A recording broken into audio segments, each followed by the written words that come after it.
let's see. He said it was patterned after one from HCR 6 in New Hampshire. That's the best one out. I mean, that is by far the best one out. Oklahoma's is it's really pretty lame. And most of the other ones are pretty lame.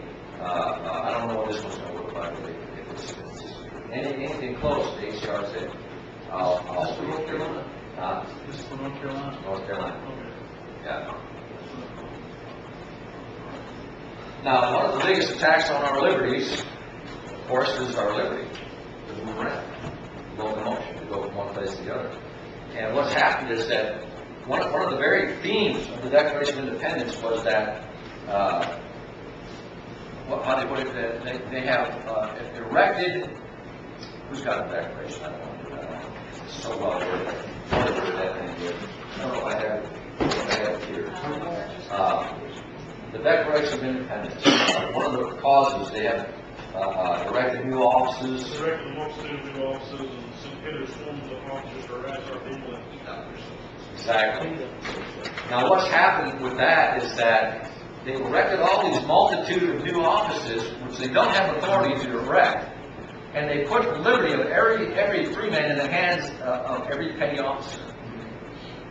So any officer that you meet out there, I don't care who it is, if they're wearing some sort of uniform from the government, they think that they rule, and they act that way.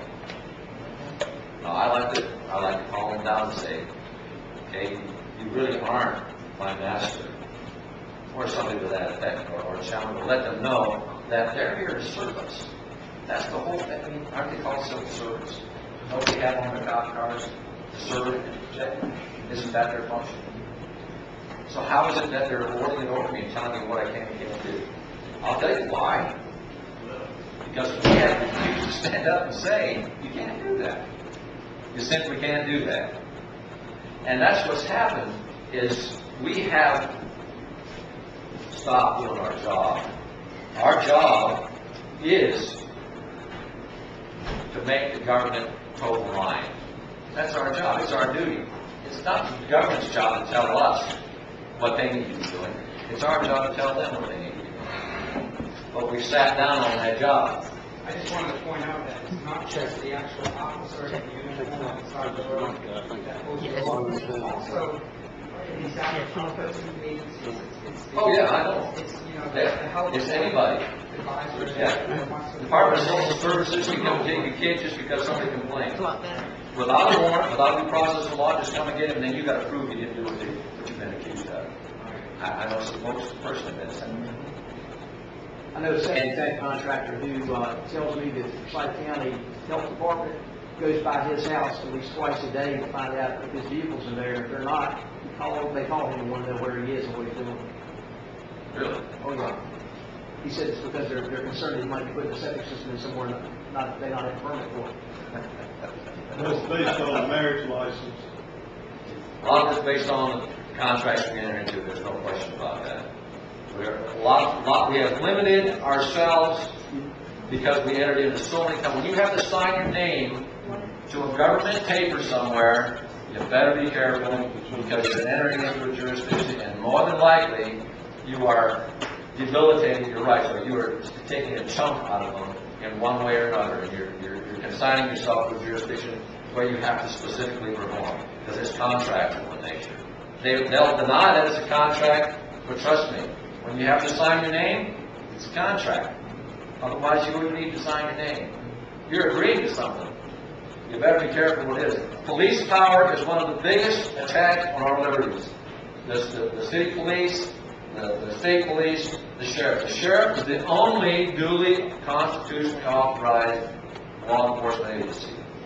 Now, they've impaled themselves as well, and they follow along the same lines as the rest of them, but they are duly constituted. The state police and the city police are corporate enforcers. You look up the city, you can even look up the courthouses and the judges. They're all corporations. They're all corporations are acting under corporate law. When you sign a contract with them, you've obligated yourself to abide by the bylaws of the corporation, which pretty much is what's going on. That was one of the biggest aims of the Civil War, so-called, was to get rid of have law and to get under corporate law. Get rid of the Constitution and put us under a civil jurisdiction that takes away our rights and gives us only what they decide they want to give us. That's a long story, and I'm not going to get into that tonight. But what happens to us is that a police officer will pull you over or will accost you, and I like to say it that way because that's what they're doing most of the time.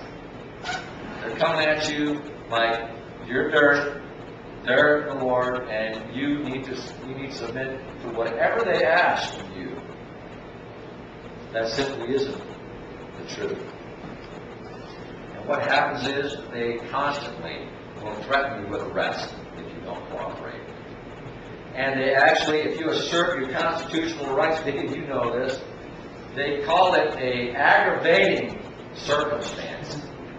They call you uncooperative, and what they'll do, because you've been uncooperative, your sentence that they hand down to you is greater because you've asserted a right. Now, one of the problems with this is that people who don't assert their rights, and that's us, the only people who are asserting their rights is who? Criminals. So what happens is, as soon as you assert your rights, you get lumped into this group of criminal people in the minds of the police. Well, that's okay. Let them do it, because you're going to be a lot better off by saying nothing than you are by cooperating. Trust me on that. So our own Supreme Court says 95% or better of convictions come from where? Right out of your own mouth.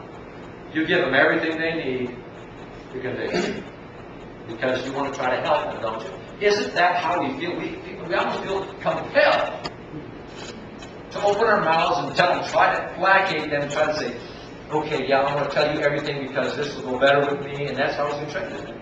Yeah, they'll allow it to be read. Yeah, haven't we been trained that way? Don't you feel like when they ask you a question, aren't you compelled? Oh, I better answer, otherwise it's going to go bad with me. Trust me, it's going to go bad with you if you do. It'll go worse with you if you do than if you don't. You do not want, they are not your friend. Now, they should be.